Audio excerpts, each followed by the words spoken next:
ಒಂದು ಅಮ್ಮ ನನ್ನ ಬಳಿ ಬಂದು ಕ್ವಶನ್ ಕೇಳಿದರು. ಆ ಅಮ್ಮ ಚೆನ್ನಾಗಿ ಪ್ರಾರ್ಥನೆ ಮಾಡುವವರು, ಬೈಬಲ್ ಓದುವವರು ಮತ್ತು ರಕ್ಷಣೆಯ ಮಾರ್ಗದಲ್ಲಿರುವವರು. ಈ ಅಮ್ಮ ಕೇಳಿದರು, ನಿಮ್ಮ ಗಂಡಂದರಿಗೆ ಅಧೀನರಾಗಿರಿ ಎಂದು ಹೇಳುತ್ತೀರಾ ಅಲ್ಲವೇ? ಆದರೆ ನನ್ನ ಗಂಡ ರಕ್ಷಣೆಯ ಮಾರ್ಗದಲ್ಲಿ ಇನ್ನೂ ಮಾರ್ಗಕ್ಕೆ ಬರಲಿಲ್ಲ, ಹಾಗೂ ನನ್ನ ಗಂಡ ಸರಿಯಾಗಿ ಪ್ರಾರ್ಥನೆ ಮಾಡುವುದಿಲ್ಲ, ಬೈಬಲ್ ಓದುವುದಿಲ್ಲ.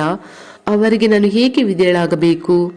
ಒಂದು ಒಳ್ಳೆಯ ಸ್ವಭಾವ ಕೂಡ ಇಲ್ಲ, ದೇವರಿಗೆ ವಿಧೇಯರಾಗಿ ನಡೆಯುತ್ತಿಲ್ಲ. ಅಂಥವರಿಗೆ ನಾನು ಹೇಗೆ ವಿಧೇಯಳಾಗಬೇಕು ಎಂದು ಆ ಅಮ್ಮ ಕೇಳಿದರು. ಅಮ್ಮ ಕೇಳಿದು ಒಂದು ರೀತಿಯಲ್ಲಿ ಒಳ್ಳೆಯ ಪ್ರಶ್ನೆ ತಾನೇ. ಅವರ ಗಂಡ ರಕ್ಷಣೆ ಮಾರ್ಗದಲ್ಲಿ ಇದ್ದು ಕರ್ತನಲ್ಲಿ ಇರುವುದಾದರೆ ನಾನು ವಿಧೇಯಳಾಗಬಹುದಿತ್ತು. ಆದರೆ ಆ ಮನುಷ್ಯ ರಕ್ಷಣೆಯಲ್ಲಿ ಇಲ್ಲ, ಆದ್ದರಿಂದ ನಾನು ಹೇಗೆ ವಿಧೇಯಳಾಗಬೇಕು ಹಾಗೂ ನಾನು ಹೇಗೆ ವಿಧೇಯಳಾಗುವುದು ಎಂದು ಕೇಳಿದರು. ಅವರು ಆ ರೀತಿಯಾದಂಥ ಬೋಧನೆಯನ್ನು ಕೇಳಿದ್ದಾರೆ. ಆ ಅಮ್ಮ ರಕ್ಷಣೆ ಹೊಂದಲಿಲ್ಲ ಅಂತ ಆಗಿದ್ದರೆ, ಅಂದರೆ ಯೇಸುವನ್ನು ಅರಿತವರು ಆಗಿದ್ದರೆ ಅವರು ಅವರ ಗಂಡನಿಗೆ ವಿಧೇಯರಾಗುವುದು ಬೇಕಾಗೂ ಇರ್ತಿರಲಿಲ್ಲ. ಆದರೆ ಈ ಅಮ್ಮ ಜೀಸಸ್ನನ್ನು, ದೇವರನ್ನು ತಿಳಿದವರು ಮತ್ತು ರಕ್ಷಣೆಯ ಮಾರ್ಗದಲ್ಲಿ ಬಂದಿದ್ದಾರೆ ಕೂಡ. ಈ ಅಮ್ಮನಿಗೆ ಒಂದು ಪ್ರಶ್ನೆ ಕೇಳಿದೆ. ಗಂಡ ರಕ್ಷಣೆ ಹೊಂದದಿದ್ದರೆ ಅವರಿಗೆ ವಿಧೇಯರಾಗಬೇಕಾದಂತಹ ಅವಶ್ಯಕತೆ ಇಲ್ಲ ಎಂದು ಬೈಬಲ್ ಅಲ್ಲಿ ಬರೆದಿದೆಯಾ? ಎಲ್ಲಿಯಾದರೂ ಬೈಬಲ್ ಅಲ್ಲಿ ಇದೆಯಾ ಎಂದು ಕೇಳಿದೆ. ಅಲ್ಲದಿದ್ದರೆ ನಿಮ್ಮ ಗಂಡ ರಕ್ಷಣೆಯ ಮಾರ್ಗದಲ್ಲಿ ಇದ್ದರೆ ಅವರಿಗೆ ವಿಧೇಯರಾಗಿರಿ ಹಾಗಂತ ಎಲ್ಲಿಯಾದರೂ ಬೈಬಲ್ ಅಲ್ಲಿ ಹೇಳಿದ್ದೀಯಾ, ಬರೆದಿದ್ದೀಯಾ ಎಂದು ಕೇಳಿದೆ. ಇಲ್ಲ ಅಲ್ಲವೇ? ಅದೇ ನಿಮ್ಮ ಗಂಡ ರಕ್ಷಣೆ ಹೊಂದದವರಾಗಿಯೂ ಇದ್ದರೂ ಕೂಡ ನೀವು ವಿಧೇಯರಾಗಬೇಕು ಎಂದು ಈ ರೀತಿಯಾಗಿ ಬರೆಯಲ್ಪಟ್ಟಿದೆ ಬೈಬಲ್ನಲ್ಲಿ. ವಾಕ್ಯ ನೋಡೋಣ.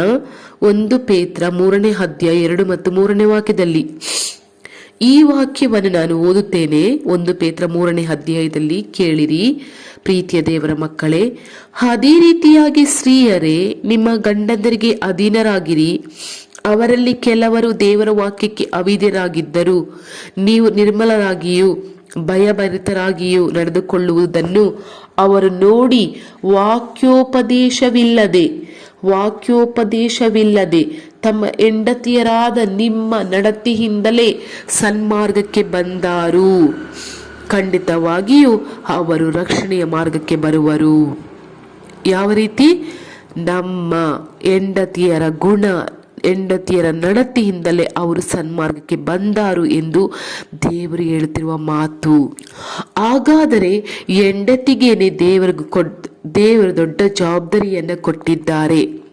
ನಿಮಗೊಂದು ವಿಶೇಷವಾದ ಗಿಫ್ಟ್, ನಮಗೊಂದು ಸ್ಪೆಷಲ್ ಜವಾಬ್ದಾರಿಯನ್ನು ದೇವರು ಕೊಟ್ಟಿದ್ದಾರೆ. ಗಂಡ ಆಗಿರುವುದಾದರೆ ಹೆಂಡತಿಯರಾದ ನಮ್ಮ ವಿಧೇಯತೆ, ಸನ್ಮಾರ್ಗ ನಡತೆಯನ್ನ ನೋಡಿ ಅವರು ಸರಿದಾರಿಗೆ ಬರುವರು. ನಾವು ಬೋಧಿಸುವಂತಹ ಅಗತ್ಯತೆ ಏನೂ ಇಲ್ಲ.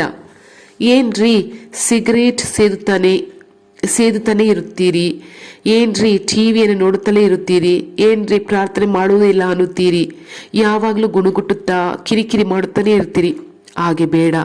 ಬೈಬಲ್ ಓದುವುದಿಲ್ಲ ನೀವು, ಪ್ರಾರ್ಥನೆ ಮಾಡುವುದಿಲ್ಲ ನೀವು ಎಂದು ಕಿರಿಕಿರಿ ಮಾಡುತ್ತಾನೇ ಇರುತ್ತೀರಿ? ಬೇಡ. ಎಲ್ಲ ನಿಮ್ಮಿಂದಲೇ ಸಮಸ್ಯೆ ಎಂದು ಈ ರೀತಿಯಾಗಿ ಹೇಳುವುದು ಬೇಕಾಗಿಲ್ಲ. ಮನೆಗೆ ಬಂದು ಕುಡಿದು ಬರುತ್ತೀರಾ?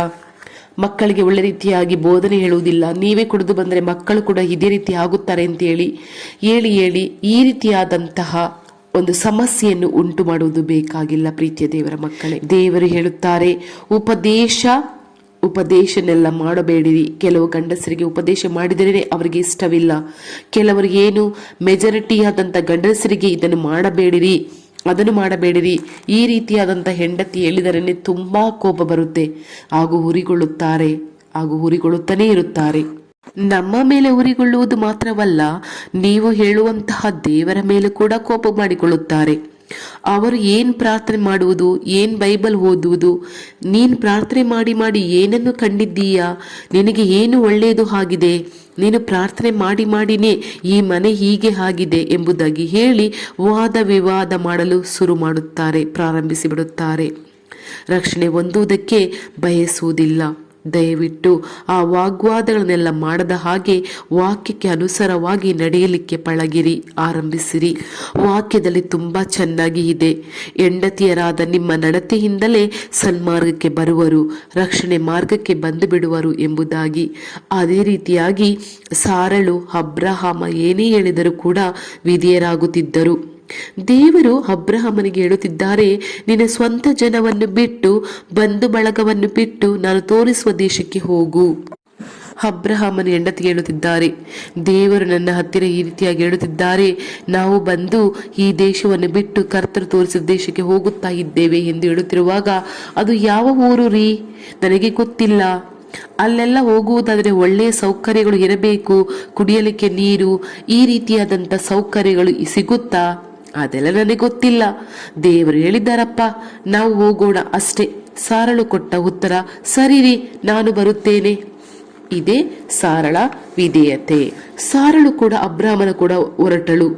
ಇಲ್ಲ ಇಲ್ಲ, ನನಗೆ ಬರಲು ಸಾಧ್ಯವಿಲ್ಲ, ನೀವು ಮೊದಲು ಹೋಗಿ ಆ ಊರು ಹೇಗಿದೆ, ಆ ನಾಡು ಹೇಗಿದೆ, ನಮ್ಮ ಪ್ರಾಣಿಗಳಿಗೆಲ್ಲ ಆಹಾರವೆಲ್ಲ ಸಿಗುತ್ತಾ, ಹುಲ್ಲು ಸಿಗುತ್ತಾ, ಹಾಗೂ ನಮಗೆ ಮನೆ ಕಟ್ಟಲು ಸೌಕರ್ಯ ಇದೆಯಾ, ಅದನ್ನೆಲ್ಲ ನೀವು ಮೊದಲು ನೋಡಿಕೊಂಡು ಬನ್ನಿರಿ.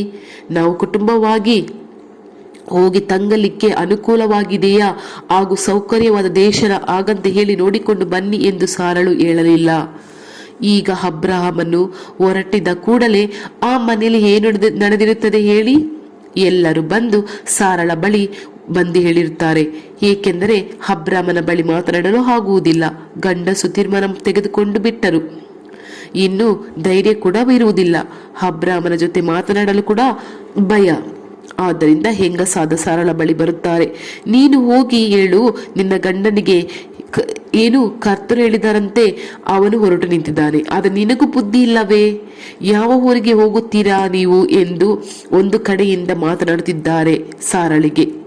ಅಲ್ಲಿ ಸಾರಳು ಹೇಳಿದ ಮಾತು ಒಂದೇ ಆಗಿದೆ, ನನ್ನ ಗಂಡ ಹೊರಟಿದ್ದಾರೆ, ನಾನು ಹೊರಡುತ್ತೇನೆ, ನನ್ನ ಗಂಡನಿಗೆ ವಿಧೇಯಳಾಗಿ ಬಾಳುತ್ತೇನೆ ಎಂಬ ಉತ್ತರ ಸಾರಳದಿಂದ ಬಂದಿದೆ.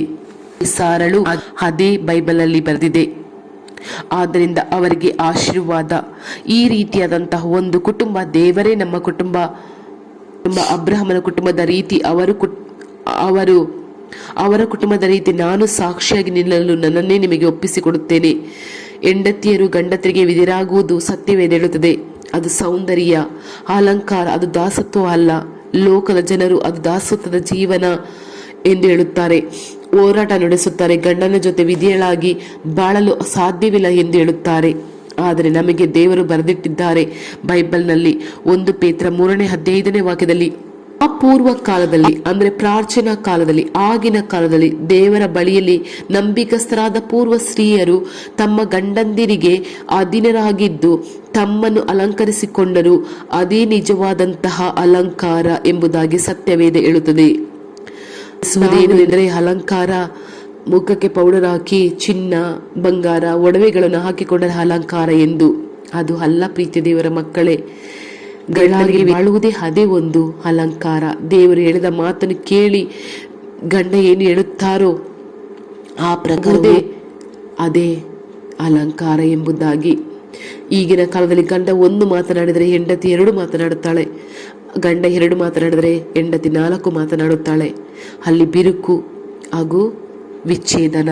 ಆಗಿನ ಕಾಲದ ಸ್ತ್ರೀಯರನ್ನು ನೋಡಿದರೆ ಎಷ್ಟೊಂದು ಪ್ರೀತಿ ವಿಶ್ವಾಸದಿಂದ ಇದ್ದಾರೆ. ಆದರೆ ಈಗ ಎಲ್ಲಿ ನೋಡಿದರೂ ಡೈವೋರ್ಸ್ ಡೈವೋರ್ಸ್ ಡೈವೋರ್ಸ್. ಬೇಡ ಪ್ರೀತಿಯ ದೇವರ ಮಕ್ಕಳೇ, ಗಂಡನ ಬಳಿ ಪ್ರೀತಿಯಿಂದ ಇರಿ. ಗಂಡಂದಿರೇ, ನೀವು ಕೂಡ ಹೆಂಡತಿ ಜೊತೆ ಪ್ರೀತಿಯಿಂದ ಇರಿ. ಹೆಂಡತಿಯರು ವಿಧೇಯರಾಗಿ ಬಾಳಬೇಕು ಎಂದು ಹೇಳಿ ಅವರ ಮೇಲೆ ನಿಮ್ಮ ಹೋರಾಟ ಮಾಡಬೇಡಿ, ನಿಮ್ಮ ಧೈರ್ಯವನ್ನು ತೋರಿಸಬೇಡಿ.